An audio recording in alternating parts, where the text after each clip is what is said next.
Dear friends, comrades, fellow advocates of real democracy, best regards from Kiev.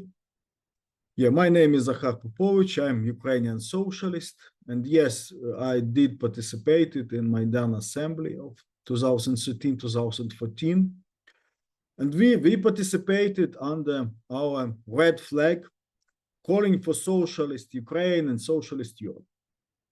It was a moment of enthusiasm. But probably now, we did not move much towards our goals. So it's a good time to reflect about what was going on. And of course, it was some amazing feeling, hundreds of thousands of people empowered by the consciousness that they can change something. Assemblies, of course, I see as not just meeting, but moments of truth, moments of empowerment, where people came together to express real demands, hopes, creating momentum of change. A surge of energy that shows the strength of collective actions. But this momentum can be very short and fleeting. And if we are not prepared, it can vanish as quickly as it appeared. I can share some memories from Euromaidan. It was really a tremendous hope that we can remove oligarchs from power, but not just remove oligarchs, but remove all the system of corrupt business elites from power. During those days, our socialist group distributed the leaflets. The leaflet that was actually in this essence kind of a mix of Trotsky transitional program and Lenin's April thesis. And it was met with enthusiasm among the people. It was probably the same people who in some cases could support far-right groups, because these far-right groups seem to be effective in at least challenging the system. But these people were open to discuss the change of the system, change of capitalist system, open to discuss the as we call it, the illustration of oligarchs, the removing of big business and money from power. Political power should be in hands of the people, not in hands of the money. Money should not influence it. And it was inspiring, of course, but we lack organization. We lack proper organization to actually realize these demands. And because of this, the power was taken by those groups who have some money, who have some organizational structure, who can control the movement. And the summary of this point is that we should have political organization, and we should have a political organization that should organize this participation, refuel this participation, fulfill the demands of the people, to make people believe that actually it works, and refuel their energy to participate more, not just be representatives of the people who knew better what they need. And now, of course, in Ukraine, instead of true power of the people, we have a very limited bourgeois democracy under the leadership of partially new business elites. This leadership, of course, enjoys the support of the people, because in the face of brutal Russian invasion, these people, at least trying to organize the defense of the country, but these people fail to,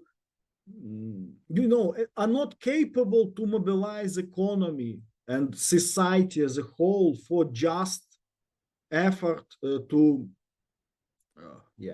defend Ukraine. And you may probably noticed the article in the Economist Journal magazine that Ukraine still, after 3 years of war, uses only 30% of capacity of our own defense industry. Yeah? And that people are very tired of the war, and yeah. So I want to thank very much British people and for the support that British state is giving to Ukraine, because probably I am still alive and I can speak to you from here, from Kiev, because of this help. And of course, inability of our leaders to organize the just war effort is making our chances for victory and survival less and less sure. But of course, the legitimacy of Ukrainian regime and this, huge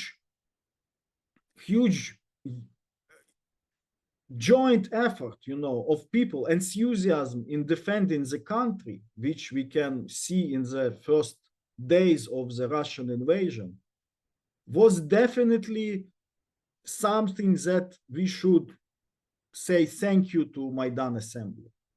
And this is kind of political culture that people can decide and people can influence, and that people think that this kind of democracy, with all its problems and drawbacks, worth to be defended, worth to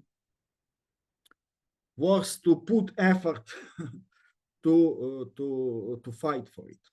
I would, if I have a couple more minutes, I think hopefully I have. Yeah, sorry. Okay. You're a little bit over time, but I think give another minute or so, and then we're going to also hear from Sasha. I can briefly mention one other. Of course, yeah. After Maidan, I spent some years in the United States, and I participated in this Black Lives Matter assemblies, Black Lives Matter movement after the George Floyd murder, and I saw the huge enthusiasm of people to change something in their country. And the main agenda of these people, the most of the rhetoric was on the street, on these assemblies of, tens of thousands of people, was very sharp anti-capitalist rhetoric. Demands for social justice, fair wages, social housing, strong rights for unions, very specific social demands. And also, despite the huge empowerment, the huge number of the people participated, it had almost no influence on the political level, because these people also lack kind of effective political structure capable to push the change.